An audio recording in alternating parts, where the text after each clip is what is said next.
This just may be the book to counter what's being taught to children in schools these days.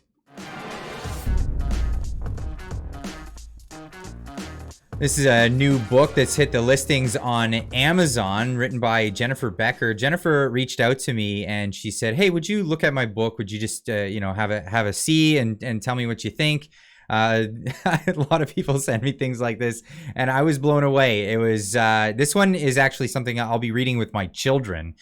Because it is a great way to teach kids to trust their gut feeling on situations that are very, very inappropriate for them, and to be able to tell the difference between what's inappropriate and what is appropriate. And it really is about trusting your gut. The book is called I'm Polite and I Know My Traffic Light, written by Jennifer Becker. And we're going to get into this a bit.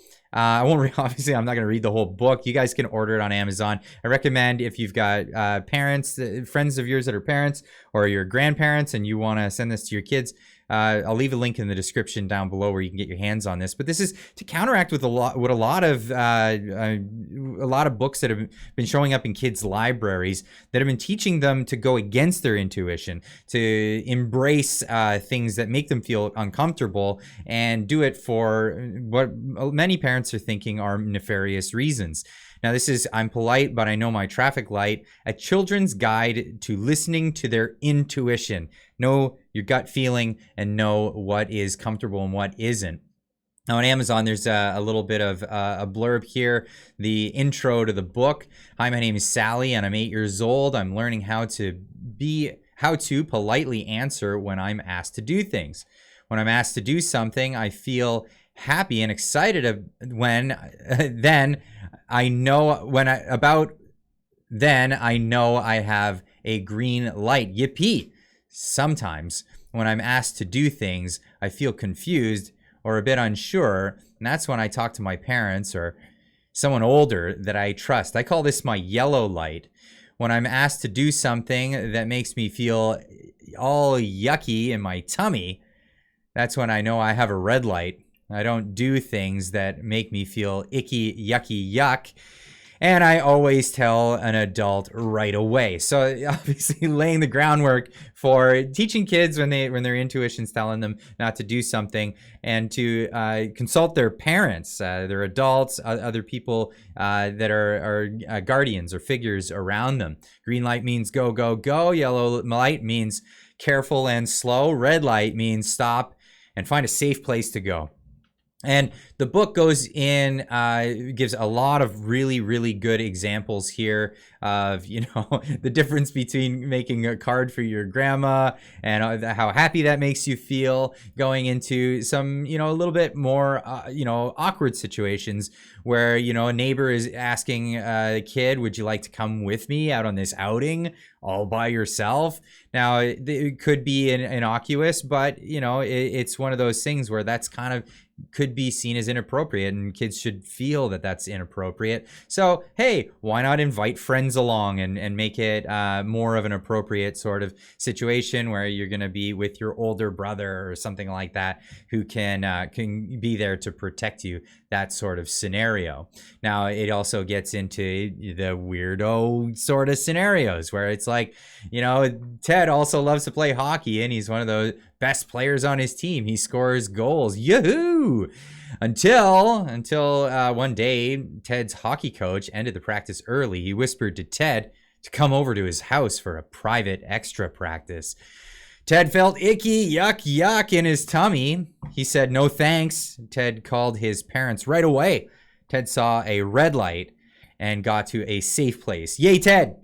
You got my special gold star. These are great lessons. These are great things to be teaching kids, because we live in a contentious world now. We live in a situation where we don't even know about, you know, the authorities that are going to be around these kids. Are they in a safe place? So you have to teach your kids this intuition before they're put into scenarios, because if you don't teach it to them, well, who will? Really, at the end of the day, who will? Now, in recent times, there's been these protests, you know, for parental rights and against, you know, SOGI, the SOGI 123 in British Columbia is what it's called.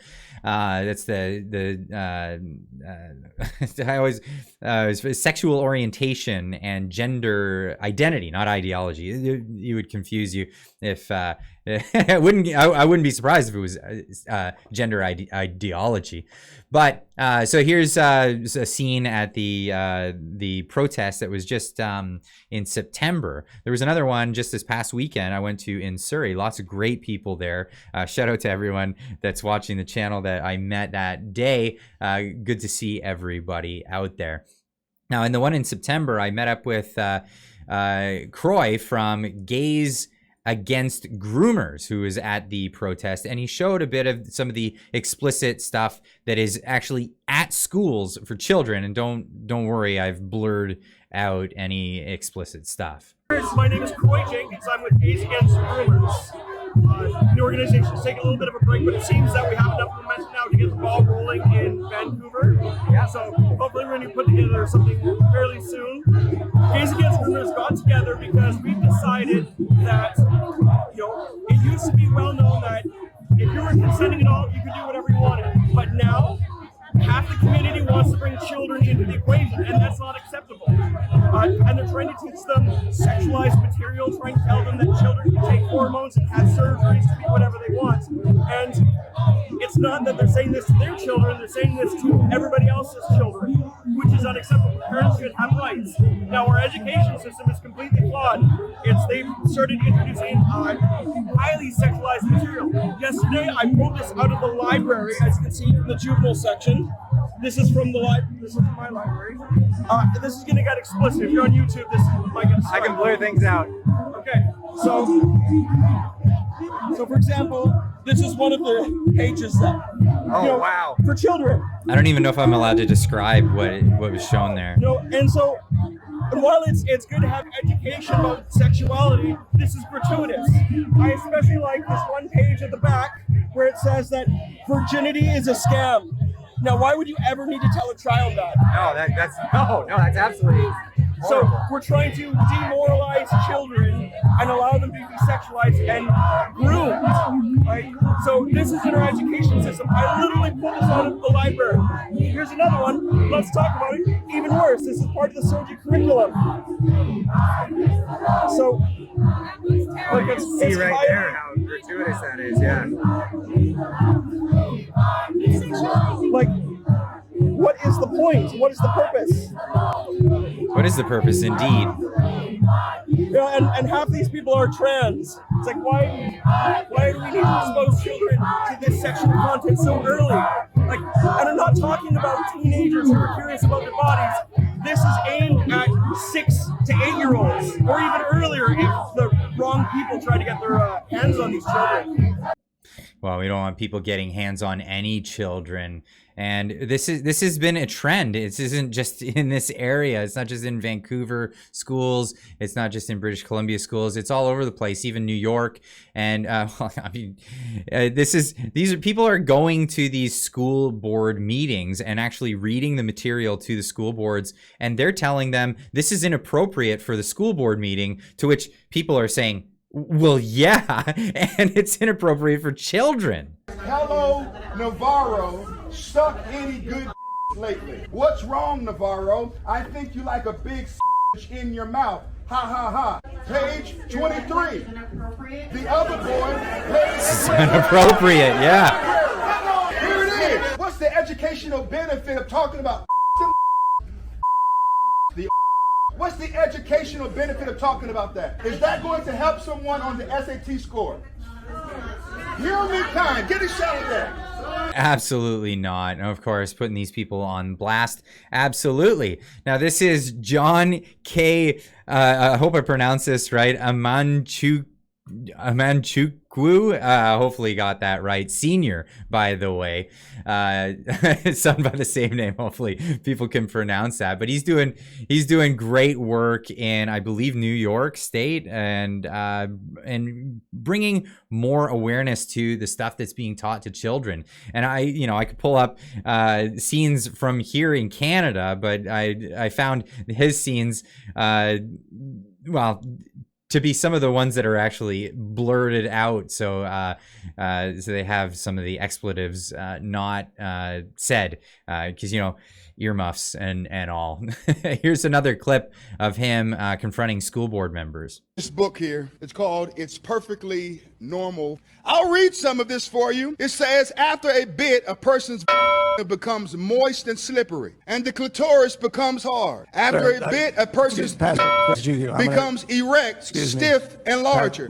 Sometimes a bit of clear fluid that may contain a few sperm comes out of the tip of the and makes it wet. Can we, sir, I'm sorry.